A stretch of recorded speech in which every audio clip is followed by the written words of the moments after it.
আপনারা দেখছেন পশ্চিমবঙ্গের জনপ্রিয় নিউজ পোর্টাল চ্যানেল ভারত বিকাশ নিউজ এক্সপ্রেস। নাবালিকার খুনের ঘটনায় অভিযুক্ত যুবতী গ্রেপ্তার। আসানসোলের কুলটি থানার নিয়ামতপুর ফাঁড়ি অন্তর্গত নিয়ামতপুর লাইনপাড়া এলাকায় গত 6 জুলাই থেকে এক নাবালিকার নিখোঁজ ছিল। এরপর গত 8 তারিখ বিকেলে এলাকার বাসিন্দা শুভম বাউরির বাড়ির পাশে এক পরিত্যক্ত কুয়ো থেকে ওই নাবালিকার মৃতদেহ উদ্ধার করেছিল নিয়ামতপুর ফাঁড়ি পুলিশ। নাবালিকার পরিবারের অভিযোগের ভিত্তিতে তৎক্ষণাৎ গ্রেপ্তার করা হয় শুভম বাউরি সহ তার ভাইকে।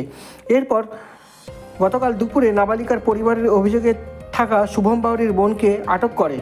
দীর্ঘক্ষণ জিজ্ঞাসাবাদ করার পর কথায় অসঙ্গতি থাকায় ওই যুবতীকে গ্রেপ্তার করে কুলটি থানার নিয়ামতপুর ফাঁড়ি পুলিশ। আজ ধৃত যুবতীকে আসানসোল আদালতে তোলা হয়। তদন্তের স্বার্থে যুবতীকে 5 দিনের পুলিশি হেফাজত চাওয়া হয়।